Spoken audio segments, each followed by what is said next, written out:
انا خلاص الايس كريم قعد في الفريزر حوالي ساعتين بالظبط علشان يتماسك كده ويكون جميل. عايزه اقول لكم ان الاله دي حلوه خالص. انا بس لما خرجته استنيت عليه، لقيته كده ماسك فيها، فاستنيت عليه دقيقتين بالظبط علشان يفك منها، وانا اقدر بعد كده ان انا اخرجه بسهوله. بصوا طالع جميل قوي. وكمان ليه ميزه اللي هي الحاجه اللي تحت اللي عامله زي الطبق دي، ميزتها ان انت مثلا لو هتدي لها طفل ولا حاجه، بدل ما يقع منه في الارض ولا حاجه هيقع في الطبق ده. حلوه يعني بصراحه، جميله خالص اهو.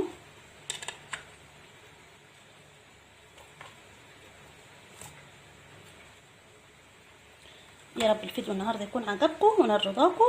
لو عجبكم ما تنسونيش في اللايك، وحبايبي اللي اول مره يشوفوني يشتركوا معايا وفعلوا الجرس عشان يوصلوا كل جديد. والسلام عليكم ورحمه الله وبركاته.